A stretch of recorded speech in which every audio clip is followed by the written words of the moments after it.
So Sri Maharaji says such individuals, they can never make any progress in their spiritual life.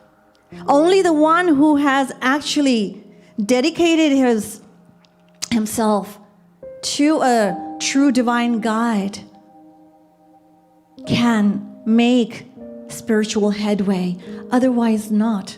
And this is why Shri Krishna says in the Gita, Mayarpita manobuddhir. Shri Krishna says to Arjun that, oh Arjun, give your mind to me. So Arjun thought, okay, I'll give my mind. After all, I'll keep the intellect, because in the intellect is the same thing. It's the main thing. So Shri Krishna said, no. Mayyeva mana adhatsva. Give the mind to me. And as soon as Arjun had that thought, Shri Krishna said, Mai buddhim. Give your intellect to me as well. Give your intellect to me as well. Because mana de buddhi de govinda radhe yahi hai prapanna paribhasha bata de. So giving the mind and the intellect, it constitutes surrender. Surrender. And when you give both of these, then that denotes you've given everything. And then you follow the instructions and the directions of the personality to whom you have submitted your mind and your intellect. Now, if that personality is from a higher plane, then they will take you there. They'll elevate you. However, if they are a smoker, a gambler, an alcoholic, or thief, then they'll keep you in the world. That's it. That's what will happen. So, Sri Maharaji tells us that it's the intellect. The reason that we're in this quandary is because of our intellect. So we will have to be very careful until our intellect becomes decisive. And a decisive intellect means until we come face to face with God, until we attain divine love,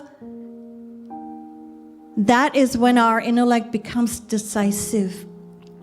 Until then, until that point, there's constant danger of downfall. There's constant danger of downfall. You may have rowed 190 yards across a river that's 200 yards wide. And if you decide to leave the safety of the boat and jump to the other shore, you might still drown. You might still drown. So until you come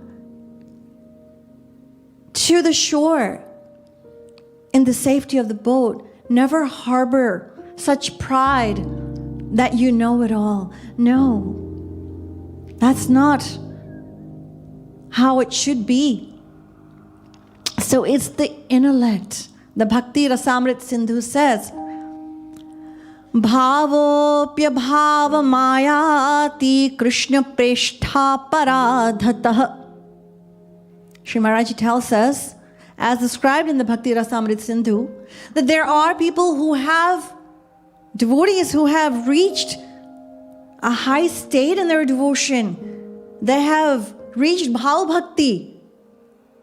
Even if somebody reaches that state, they may still fall from that elevated state of spiritual consciousness or divine love consciousness. Then what to speak of us, ordinary souls who are pursuing sadhana or preparatory devotion? How? What to speak of us? We may have seen devotees who were once so drowned and so immersed in devotion, crying and dancing and in sadhana, in devotion. And what happened to them? They've drifted. They're back in the world, totally absorbed, totally fallen back into the world. How is he these days? Oh, he is in a very pitiable state. What happened?